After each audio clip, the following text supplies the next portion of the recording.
1350 সালের ফাল্গুন মাস পাবনা হিমায়তপুর আশ্রমে মাতৃমন্দিরের উত্তর পাশে খোলা জায়গায় ছোট্ট বেঞ্চির ওপর শ্রী ঠাকুর উপবিষ্ট। বেলা তখন প্রায় 9টা।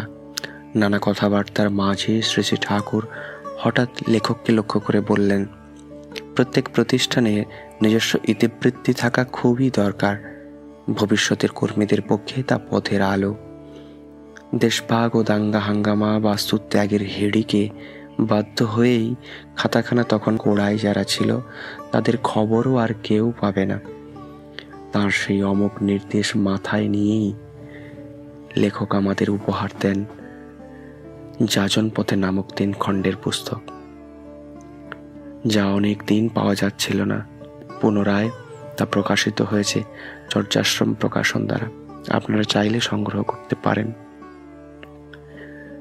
সেই পুস্তকের প্রথম খণ্ডের পুস্তক প্রকাশ হওয়ার পর শ্রী শ্রী ঠাকুরের করকমলে তা নিবেদন করে প্রণাম জানিয়েছিলেন।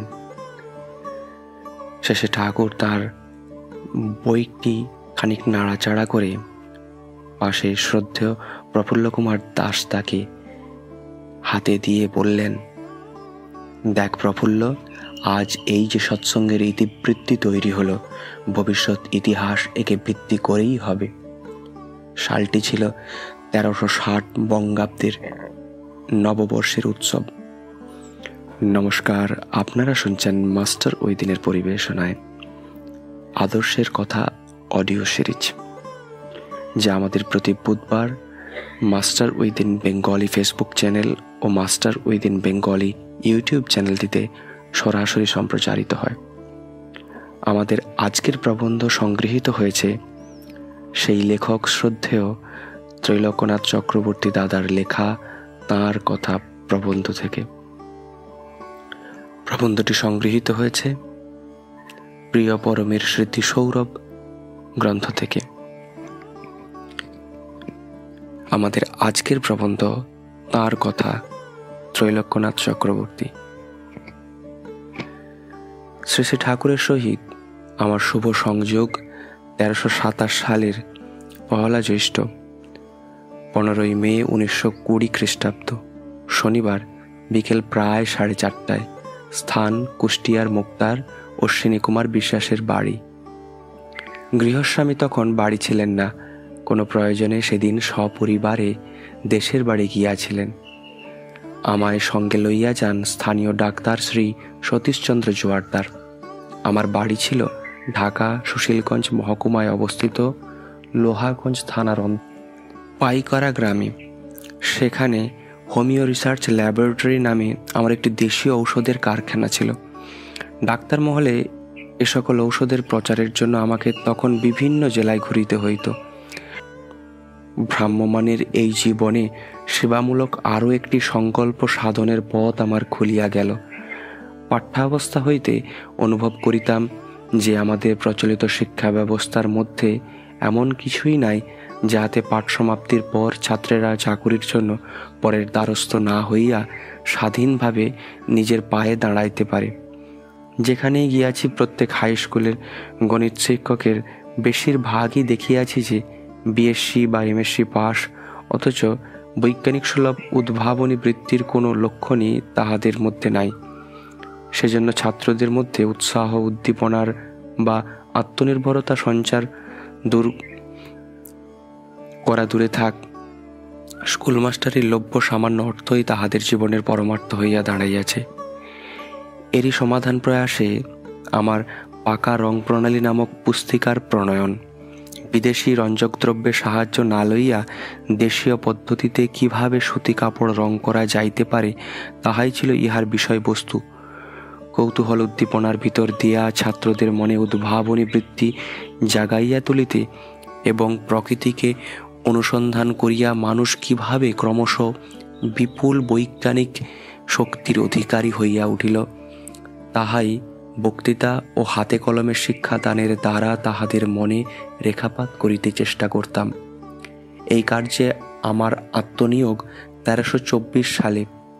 তখন হইতে পূর্ববঙ্গ ও আসাম প্রদেশের বিভিন্ন জেলায় এই কার্যে ব্যাপৃত থাকিয়া ক্রমে 1327 সালের বৈশাখ মাসের মধ্যভাগে পাবনা শহরে ও তৎপরে কুষ্টিয়ায় আগমন। শ্রী ঠাকুরের সহিত শুভ যোগাযোগ সংগঠন তাহারই পরিণতি। ঘটনার পূর্বদিন 31শে বৈশাখ তারিখে কুষ্টিয়া হাই স্কুলে জ্ঞান ও সভ্যতার ক্রমোৎকর্ষ এই বিষয়ে আমি একটি বক্তৃতা দিই। সে সময়ে দেখিলাম স্কুলের ছাত্র ও শিক্ষকগণ ছাড়াও সেখানে স্থানীয় কয়েকজন বিশিষ্ট ব্যক্তি উপস্থিত আছেন। পরদিন সকাল 7টায় আবার স্কুলে গিয়া রঞ্জন প্রণালীর কয়েকটি প্রকরণ ছাত্রদের হাতে কলমে শিখাইয়া আসি। তৎপর স্টেশনধারে যে বাসায় উঠিয়াছিলাম সেখানে তাড়াতাড়ি ফিরিয়া আহারান্তে চট্টগ্রাম মেল ধরিয়া রাজবাড়ি যাইবার জন্য প্রস্তুত হইয়াছি। অকস্মাৎ এক ব্যক্তি বাহির হইতে আমার নাম ধরিয়া ডাকিলেন। ইনি ডক্টর সতীশচন্দ্র জোয়ারদার। ভিতরে আসিয়া তিনি বলিলেন যে পূর্ব দিবস স্কুলে আমার বক্তৃতা শুনিয়া তাহার গুরুদেবের নিকট তাহার সারাংশ আলোচনা ও ভূয়সী প্রশংসা করিয়াছেন। এখন তাহারই নির্দেশে তিনি আমায় লইতে আসিয়াছেন। অতএব আমাকে একবার তাহার সঙ্গে যাইতেই হইবে। তাহার গুরুদেবের সম্বন্ধে জানিতে চাহিলে স্বল্পকালের মধ্যে যাহা বলা সম্ভব তিনি আমায় বলিলেন। তখনই ট্রেন ধরিয়া রাজবাড়ি যাওয়ার সংকল্পের কথা তাহাকে বলিয়াই মনে ভাবিলাম, পরে এ সুযোগ হয়তো নাও আসিতে পারে। সুতরাং ট্রেন ধরা স্থগিত রাখিয়া তাহাকে বলিলাম, উপস্থিত আপনাদের স্নানাহারের সময়, এখন না গিয়া অপরাহ্ন 4টার সময় আমি আপনার বাসায় যাইব। এ কথার দ্বিরুক্তি না করিয়া তিনি তাহার বাসার ঠিকানা দিয়া বিদায় লইলেন। বিকালে তাহার বাড়িতে যাইতেই তিনি আমায় দোতলায় একটি কক্ষে লইয়া গেলেন এবং পুণ্যপুঁথি হইতে শ্রী ঠাকুরের ভাববাণীর কিয়দংশ পড়িয়া শুনাইলেন। তাহার ফটো দেখিবার জন্য আগ্রহ করিলে আমি বলিলাম, যাহার সাক্ষাতে এখনই যাইতেছি তাহার ফটো দেখিবার প্রয়োজন কোথায়? চলুন এবার গন্তব্যস্থানে যাই। সতীশদা তখন আমায় মোক্তার অশ্বিনী বাবুর বাড়ি লইয়া চলিলেন। সরাসরি বাড়ির ভেতরে প্রবেশ করিয়া দেখিলাম বাহিরের কামরায় শ্রী ঠাকুর উপবিষ্ট, অন্য আর কেহ সেখানে নাই। প্রথম দর্শনেই মনে হইল এমন দ্বিতীয়টি আর কোথাও দেখি নাই। সতীশদা আমার পরিচয় দিতেই শ্রী ঠাকুর বলিলেন, বসুন তৈলক্যদা। আমি প্রণাম করিয়া সম্মুখে বসিলাম, সতীশদা পাশে বসিলেন। শ্রী ঠাকুরকে আমি বলিলাম, সংসারের ভেতর থেকেই ভগবান চাই। পিতা মাতা স্ত্রী পুত্রকে ত্যাগ করে পাহাড়ে জঙ্গলে গিয়ে সীতা তপে কষ্ট পাওয়া বা নিষ্কর্মা ভবঘুরে সেজে দেশে দেশে নিরর্থক ভ্রমণ করার ইচ্ছা আমার নাই। আর পুরো কুম্ভকাদি কসরত করে শেষকালে হাঁপানি যক্ষায় ধরুক এমনও আমি চাই না। আর ভগবান যদি ভাবহীন, বোধাতীত বা সাড়াহীন, নিরড় কিছু হন, তবে তাকে পেয়েই বা আমার লাভ কি? আমি চাই কর্মময় মানুষ ভগবান, যিনি প্রতি কর্মে আমার হাত ধরে চালিয়ে নেবেন, যেমন হনুমানের শ্রীরামচন্দ্র, অর্জুনের শ্রীকৃষ্ণ বা বিবেকানন্দের শ্রী রামকৃষ্ণ। আর এমন ভগবান তো সংসারে থেকেই পাওয়া যায়। এখন ভাবি, দেখা হওয়ার সাথে সাথেই এমন প্রগল্ভতার প্রয়োজন কি ছিল? সতীশদা শ্রী ঠাকুরের ভগবত্তা বা ঐশী শক্তির কথা বলিতে গিয়া যে তত্ত্বকথার অবতারণা করিয়াছিলেন, তাহার প্রতিক্রিয়াই হয়তো আমার এ উচ্ছ্বাসের কারণ। হাস্যোজ্জ্বল মুখে শ্রী ঠাকুর তখন উত্তর দিলেন, আমরাও সংসারী সন্ন্যাসী চাই ত্রৈলোক্যতা, জঙ্গলের সন্ন্যাসী চাই না, নিতাই চাই। সন্ন্যাস মানে বনে যাওয়া নয় গো, সন্ন্যাস হয় মনে, ইষ্টযুক্ত কর্মই সন্ন্যাস। ভগবান পেতে হলে পাহাড়ে জঙ্গলে যেতে হবে কেন? কসরতেরই বা প্রয়োজন কি?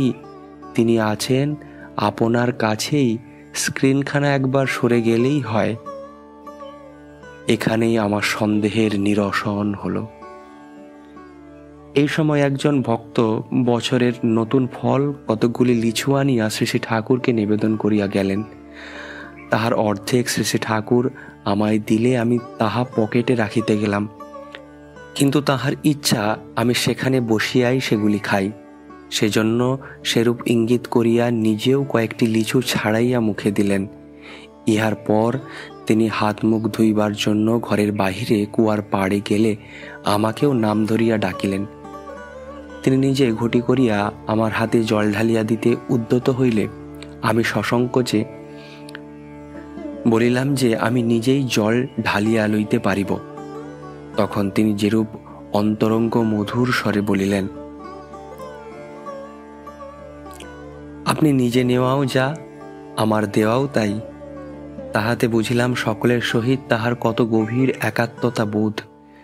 জল ঢালিতে ঢালিতে তিনি অস্ফুট স্বরে বলিলেন, আপনি করিয়ে সেবা অপরে করায়। সেই মুহূর্তেই শিক্ষা পাইলাম, নিজে সেবাপরায়ণ হইলেই অপরকে সেবার উপদেশ দেওয়ার অধিকার জন্মে। অতঃপর শেষে ঠাকুরের ইঙ্গিত অনুসারে পুনরায় ঘরে গিয়া তাহার সম্মুখে বসিতেই তিনি অকস্মাৎ আমায় জড়িয়া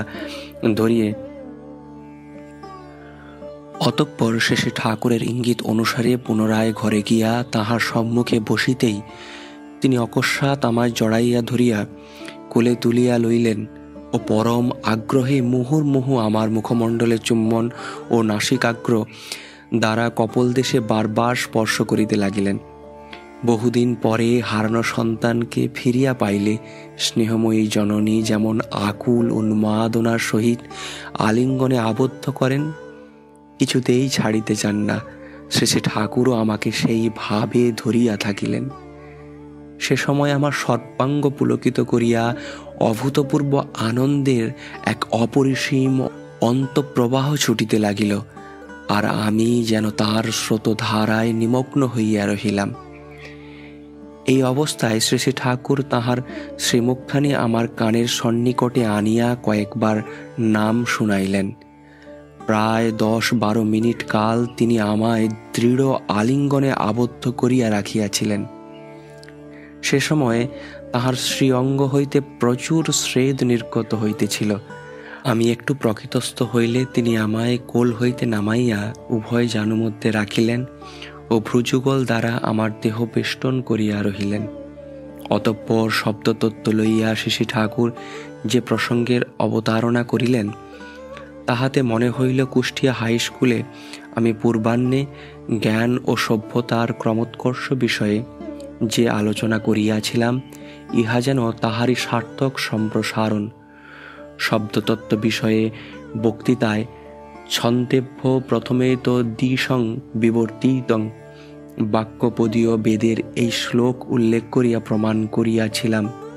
শব্দতরঙ্গ হইতেই যে সমস্ত বিশ্বের সৃষ্টি ভারতীয় দ্রষ্টা পুরুষগণ কয়েক সহস্র বছর পূর্বেই তাহা জানিতে পারিয়াছিলেন।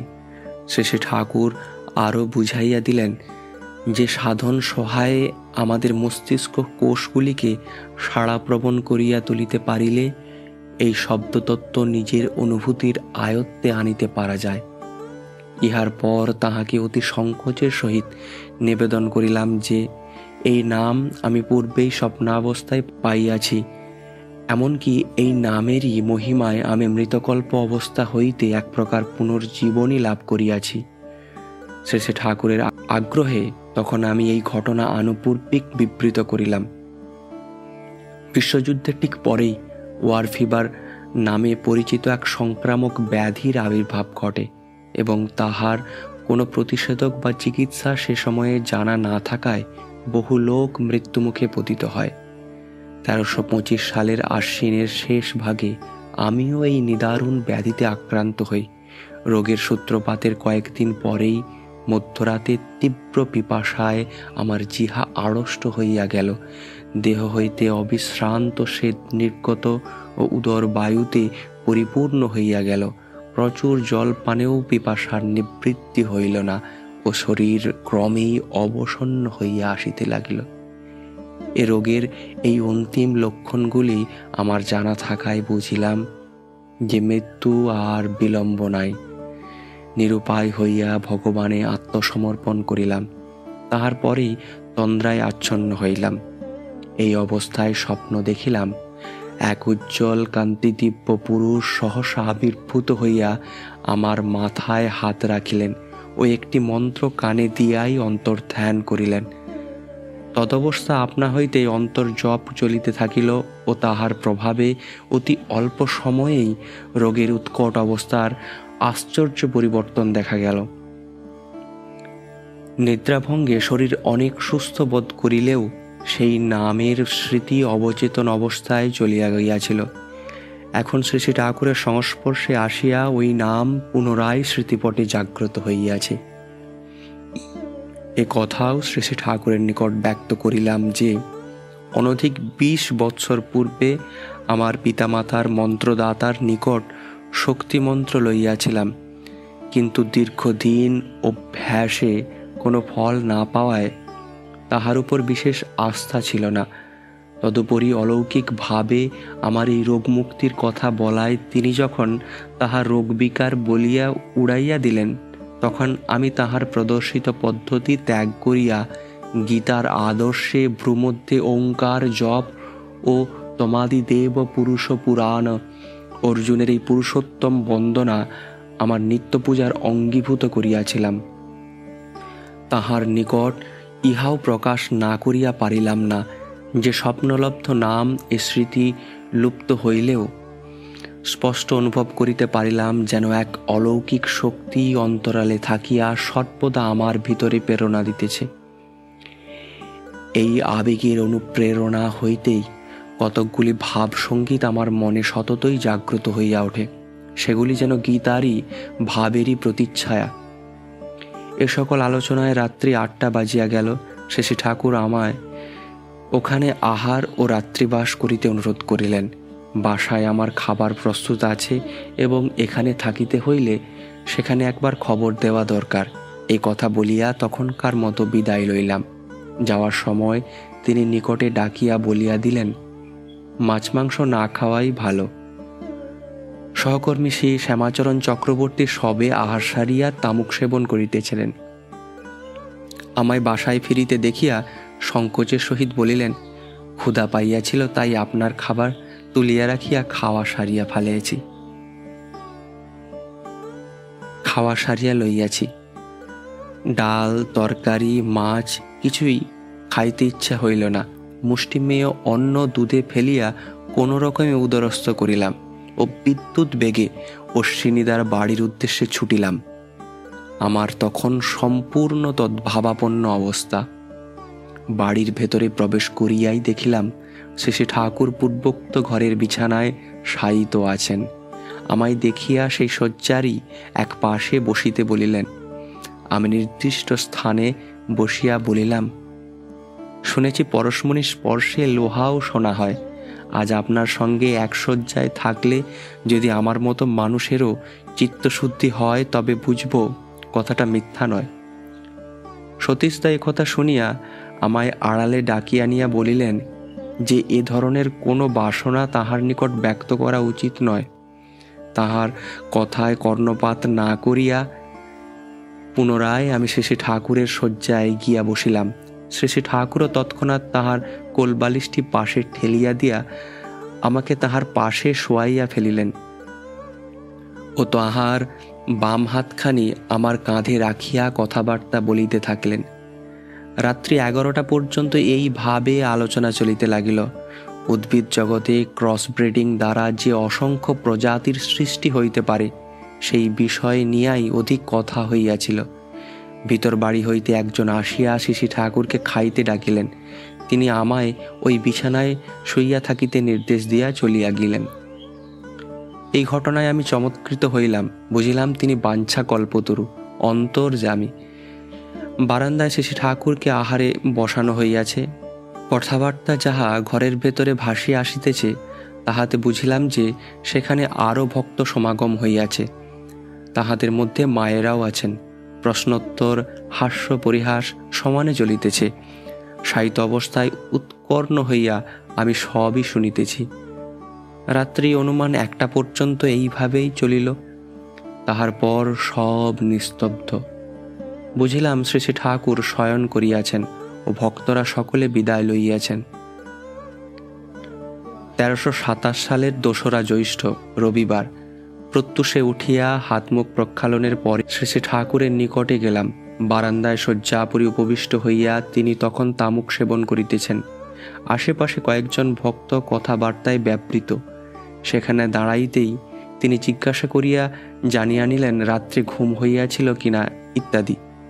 এ কথাও বলিলেন যে সৎসঙ্গ উপলক্ষে তিনি বারাদি যাইতেছেন, স্থানীয় সৎসঙ্গীরা তাহার সঙ্গেই যাইবেন, আমাকেও সেখানে যাইতে হইবে। বারাদি গ্রাম কুষ্টিয়া শহর হইতে মাইল 3 দূরে।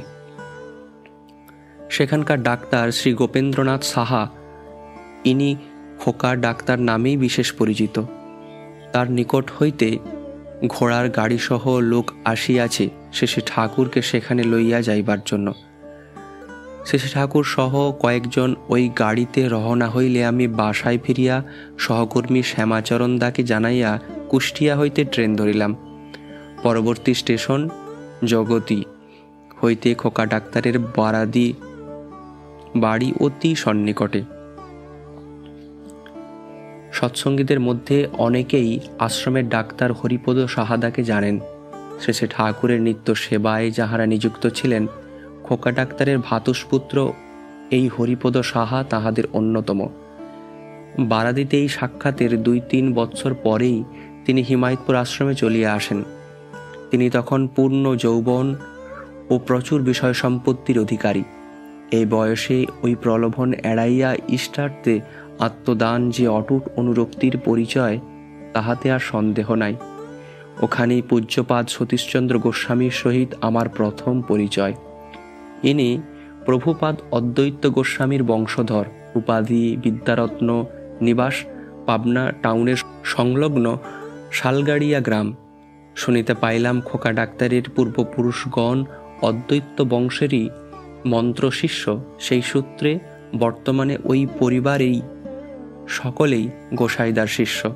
শ্রী ঠাকুরকে বর্তমান গুরু পুরুষোত্তম রূপে গ্রহণ করার পর তিনি তাহার মন্ত্রশিষ্যদের পুনরায় সৎমন্ত্রে দীক্ষিত করিয়াছিলেন। বারাদি সৎসঙ্গের কুষ্টিয়ার অন্যান্য পুরাতন সৎসঙ্গী ভ্রাতাদিগের সহিত পরিচয় হইল। তাহাদের মধ্যে ডাক্তার গোকুলচন্দ্র মণ্ডল, LMS পূর্ণচন্দ্র কবিরাজ, BA ডাক্তার সত্যচরণ দত্ত ও প্রফুল্ল রায় উকিলের নাম উল্লেখযোগ্য। সৎসঙ্গ কি, বিনীত প্রার্থনায় বা কি, এ বিষয়ে আমার এখানে আসিয়াই প্রথম অভিজ্ঞতা হইল। সারাদিন বারাদিতে অতিবাহিত করিয়া সন্ধ্যায় কুষ্টিয়া ফিরিলাম।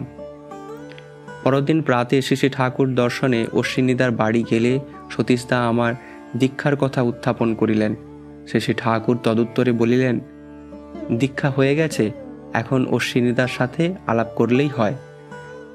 গৃহস্বামী অশ্বিনীদা গত রাত্রে বাড়ি ফিরিয়াছেন।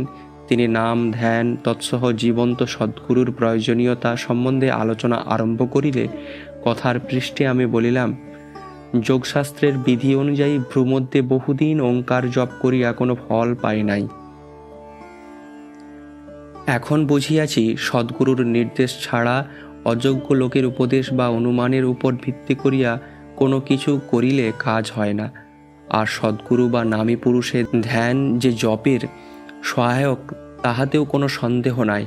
মহানির্বাণতন্ত্রে ধ্যান মূলং গুরো মূর্তি, এই বাক্য প্রথমে ব্রহ্ম, পরে পরম ব্রহ্ম ও সর্বশেষে পরম পুরুষের উপাসনা এবং শ্রীমদ্ ভাগবত গীতার উল্লিখিত প্রথমে খর, তৎপরে অক্ষর পুরুষ, সর্বোপরি পুরুষোত্তমের উপাসনাই শ্রেয়।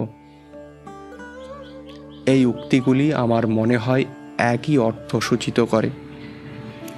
স্থূল ও সূক্ষ্ম হিসাবে বীজের শক্তিরও যে তারতম্য আছে তার স্পষ্ট প্রমাণ গায়ত্রী দীক্ষার পরে শক্তি বা কৃষ্ণ বীজ গ্রহণান্তর উপাসনা পদ্ধতি।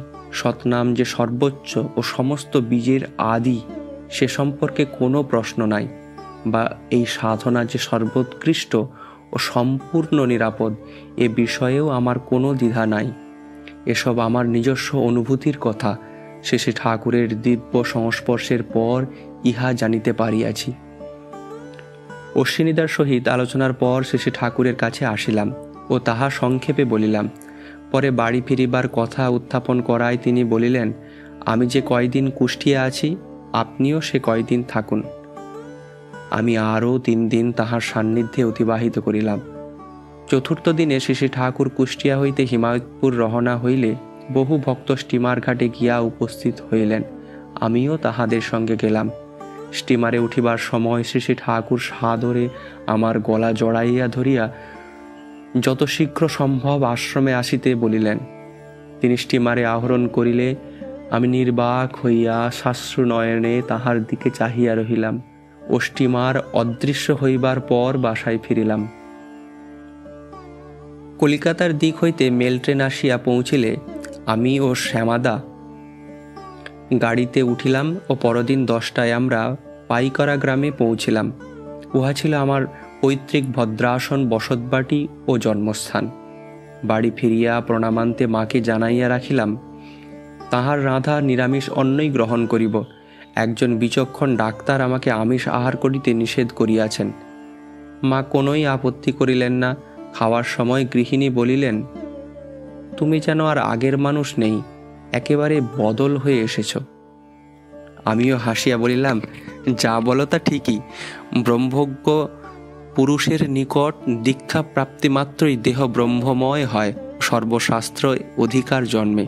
মর্মে মর্মে অনুভব করিলাম যে মহানির্বাণ তন্ত্রের এই উক্তির মধ্যে কিছুমাত্র অতিরঞ্জন নাই।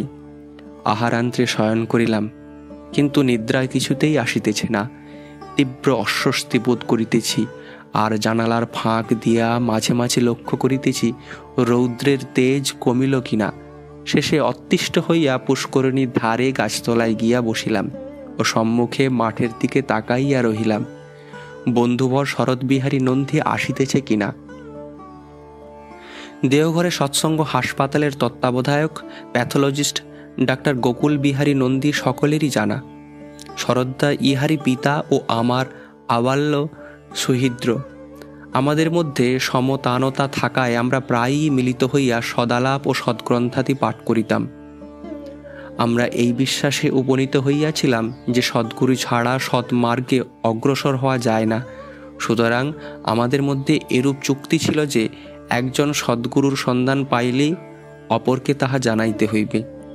সেজন্যই আজ শরদ্দার জন্য এত উৎকণ্ঠা। কিছুক্ষণ বাদে শরদ্দা আসিলে আমি আনুপূর্বিক সকল ঘটনা বলিলাম। তিনিও উৎকর্ণ হইয়া শুনিলেন। স্থির হইল যে আগামী লক্ষ্মী পূজা উপলক্ষে তিনি যখন মোকাম হইতে বাড়ি ফিরিবেন তখন পূজা সমাপন্তে আমরা উভয়ে একত্রে আশ্রম যাইব। শরদ্দার সহিত আলোচনার পর বাড়ি ফিরিতে সন্ধ্যা হইল। রাত্রে আহারাদির পর আমার মা, জ্যেষ্ঠা ভগিনী, স্ত্রী ও এক বৃদ্ধ খুড়ামশাইকে একত্র করিয়া শ্রী ঠাকুরের প্রসঙ্গ আরম্ভ করিলাম। কিভাবে কুষ্টিয়ায় তাহার সহিত আকস্মিকভাবে যোগাযোগ ঘটিল, তাহার দিব্য স্পর্শ পাইয়া কিরূপ অভূতপূর্ব অনুভূতি হইয়াছিল, সে সকল আলোচনা করিতে রাত্রি অধিক হইল। আমার পীড়িত অবস্থায় স্বপ্নে নাম প্রাপ্তির কথা কেবলমাত্র আমার স্ত্রী জানিতেন। রাত্রে শয়নকালে তার নিকট সে কথা প্রকাশ করিলাম। শেষে ঠাকুরের নিকট প্রাপ্ত নামই যে সেই নাম শুনিয়াই তিনি চমকিত হইয়া উঠিয়া বসিলেন ও আনন্দে অশ্রুমোচন করিতে লাগিলেন। নির্ধারিত দিনে শরদ্দা আমার সহিত আশ্রমে যান ও দীক্ষা গ্রহণ করিয়া কয়েকদিন সেখানে থাকেন। এ সময়ে নিত্য সংকীর্তনের জন্য ভক্ত কিশোরীদার ভিটায় এক স্থায়ী ঘর নির্মিত হইয়াছিল। ঘরের চাল মাত্র হইয়াছিল, কিন্তু অর্থের অনটনে বেড়া, দরজা, জানালা ইত্যাদির কাজ সবই বাকি ছিল। কিশোরীদা আসিয়া শ্রী ঠাকুরকে কথা জানাইলে তিনি উপস্থিত কয়েকজনকে লক্ষ্য করিয়া বলিলেন, প্রত্যেকে এক একটি জিনিসের ভার লইলেই কার্য সমাধা হইতে পারে। তদনুসারে শরদ্দা বেড়া করিয়া দিবার ভার লইলেন এবং এ ব্যাপারে আমি কেন বাদ পড়িলাম জিজ্ঞাসা করিলে শ্রী ঠাকুর বলিলেন, ত্রৈলোক্যদার কাছে এসব কিছু চাই না, তিনি দেবেন মাল। তিনি যে আমায় লোক সংগ্রহের কাজে নিযুক্ত করিতে ইচ্ছুক ইহা তাহারই ইঙ্গিত। দীক্ষা গ্রহণান্তে বাড়ি ফিরিলে কিন্তু শরদ্দার স্ত্রী বিশেষ করিয়া আমার উপর খাপ্পা হইয়া রহিলেন। তাহার ধারণা হইল আমার প্ররোচনাতেই তাহার স্বামী পূর্বমন্ত্র ও গুরুত্যাগপূর্বক অপরাধে লিপ্ত হইয়াছেন। শরদ্দা স্বয়ং শতযুক্তি দিয়াও তাহার এ ভ্রান্তি দূর করিতে পারিলেন না। ইহার মাস কয়েক পরে নন্দীমা হঠাৎ গুরুতর জ্বরে আক্রান্ত হইলে এমন এক স্বপ্ন দেখিলেন, যাহার ফলে তিনি স্বেচ্ছায় আমাকে ডাকাইয়া নাম গ্রহণের ইচ্ছা প্রকাশ করেন। কুষ্টিয়া হইতে দীক্ষা গ্রহণ করিয়া বাড়ি ফিরিবার পর এক অদ্ভুত অবস্থা অনুভব করিলাম, যেন এক অন্তর আকর্ষণ প্রতিক্ষণ লাগিয়াই আছে। চেষ্টা করিয়াও বিষয়ান্তরে মন দিতে পারি না। যাহাকে পাই তাহাকে ধরিয়া ওই একই কথা, ওই একই প্রসঙ্গের অবতারণা করি। এ প্রকারে বাড়িতে কোনো রকমে ৩-৪ দিন কাটাইলাম। অবশেষে অতিষ্ঠ হইয়া ফরিদপুর জেলার অন্তর্গত গঙ্গানগর গ্রামে আমার মাসিমার বাড়ি চলিয়া আসিলাম। তিনি নিঃসন্তান, অতএব আমার উপরে তার যথেষ্ট টান ছিল। বহুদিন পরে অপ্রত্যাশিতভাবে আমাকে পাইয়া মাসিমা অতিশয় উৎফুল্ল হইয়া উঠিলেন।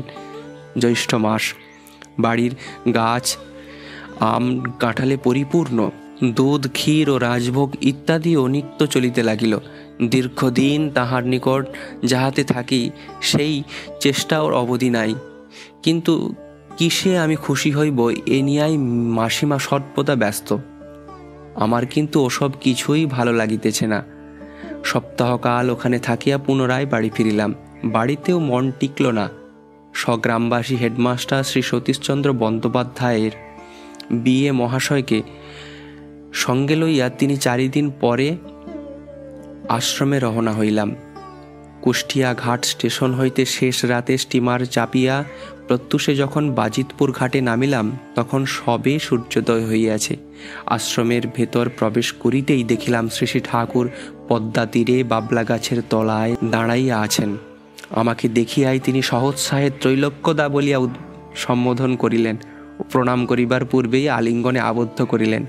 কেমন আছি, উপস্থিত কোথা হইতে আসিলাম, সঙ্গের ভদ্রলোক কে, পথে কষ্ট হইয়াছিল কিনা ইত্যাদি কত কথা মুহূর্ত মধ্যে জিজ্ঞাসা করিয়া জানিয়া লইলেন।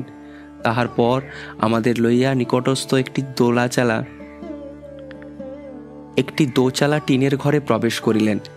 ইহাই সেই চিরপরিচিত গাবতলার ঘর, যেখানে শ্রী শ্রী ঠাকুর তাহার কীর্তনের সহচরদের লইয়া আলাপ আলোচনা করিতেন।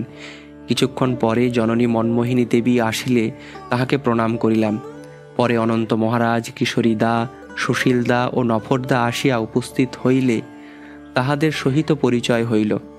এই গাবতলার ঘর হইতে প্রায় ২০ গজ পশ্চিমে একটি ৪ চালা ছোট্ট ঘর ছিল। সেখানেই আমার থাকার সুব্যবস্থা হইল। মাঝের এই স্থানটি তখন ভাট, মটকিলা প্রভৃতি নানা আগাছায় পরিপূর্ণ। উত্তরকালে ওই ভিটায় শ্রী শ্রী মায়ের কটেজ নির্মিত হইয়াছে।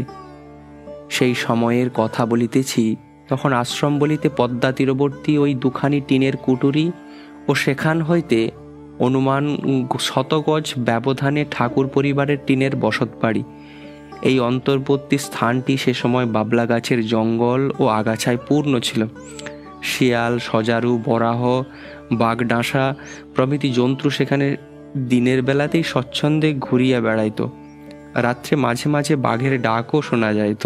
তখনও এসব স্থানে তপবন বিদ্যালয়, বিশ্ববিজ্ঞানের সুবৃহৎ দ্বিতল অট্টালিকা, কেমিক্যাল ওয়ার্কস, পাওয়ার হাউস, সভা সমিতি ও নাট্যকাদির জন্য রঙ্গমঞ্চ, প্রেক্ষাগৃহ, মাতৃমন্দির, অতিথিশালা, সুবৃহৎ ঋত্বিক কার্যালয়, পোস্ট অফিস, শ্রী শ্রী ঠাকুরের পিতা ও মাতার কটেজ, নিভৃত অস্তিকায়ন, রোগী চর্চালয়, যানবাহন চলাচলের জন্য সুপ্রশস্ত পাকা রাস্তা, পাড়ায় পাড়ায় যাতায়াতের বাঁধানো পথ, ইলেকট্রিক লাইট, টিউবওয়েল ইত্যাদি কিছুই ছিল না।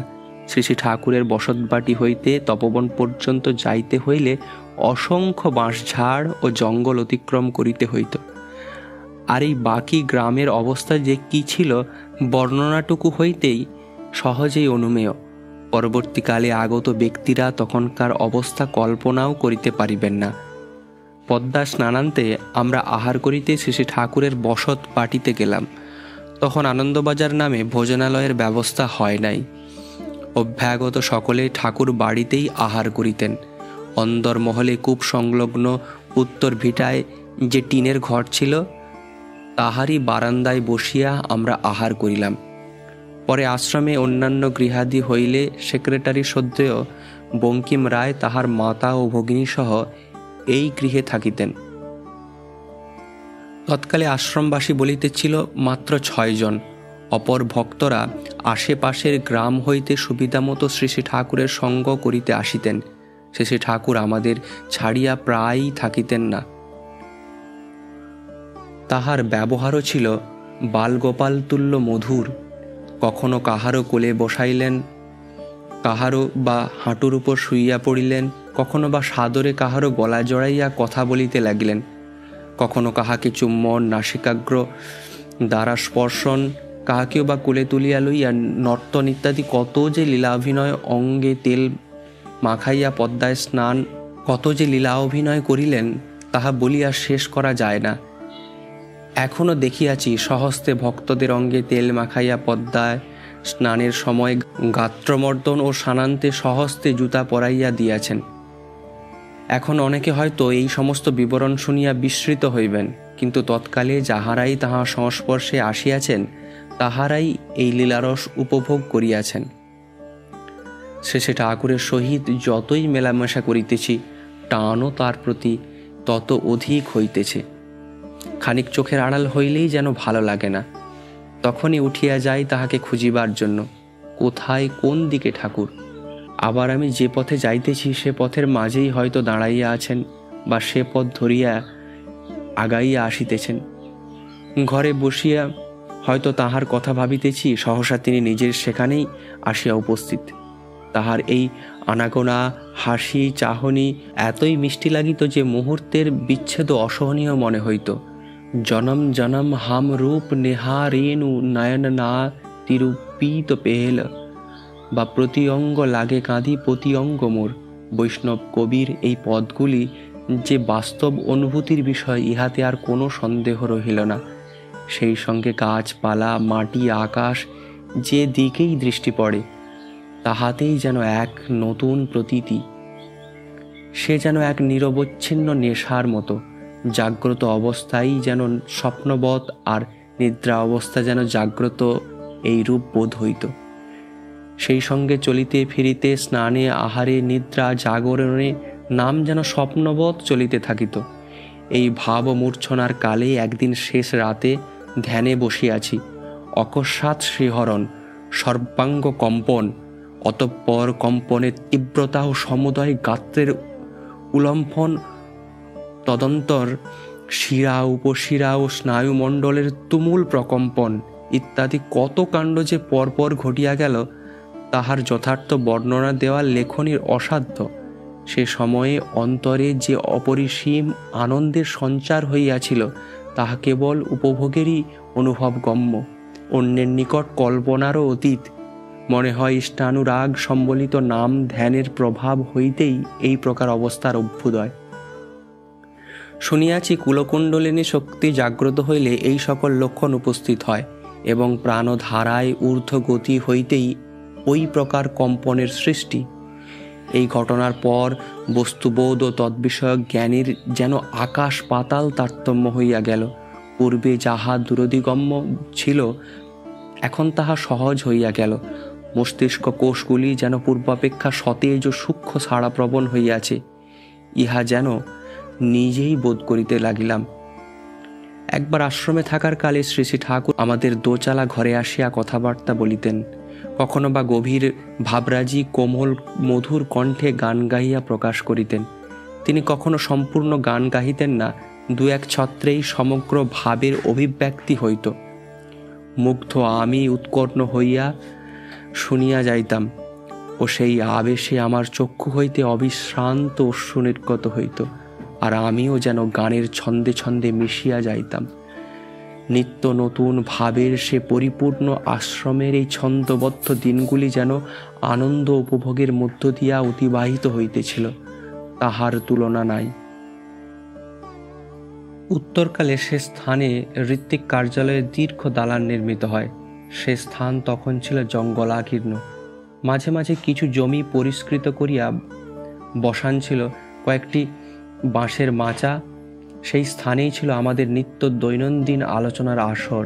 এইরূপ একদিন অপরাহ্নে আমি শ্রী শ্রী ঠাকুরের সান্নিধ্যে বসিয়া আছি। সুশীলদা, পূর্ণচন্দ্র সাহা, পূর্ণ কবিরাজ, নফরচন্দ্র ঘোষ প্রভৃতি ভক্তগণও আশেপাশে বসিয়া আছেন। এমন সময়ে গ্রামান্তর হইতে গুরু ভ্রাতা শ্রীকৃষ্ণচন্দ্র দাস আসিয়া উপস্থিত হইলেন। কুষ্টিয়া ও আশেপাশের গ্রামগুলির বাইরে প্রচার কার্যের আবশ্যকতা নিয়ে তিনি প্রসঙ্গ উত্থাপন করায় বুঝিলাম, আমায় লক্ষ্য করিয়াই তিনি একথা বলিতেছেন। পাবনা ছাড়াও বিভিন্ন জেলাগুলিতে আমি তখন বক্তৃতা দিয়া বেড়াই, সেজন্য আমিই যে কার্যে উপযুক্ত পাত্র ইহাই ছিল তাহার মনোগত ভাব। শ্রদ্ধেয় সুশীল দাও এ প্রস্তাব সমর্থন করিলেন।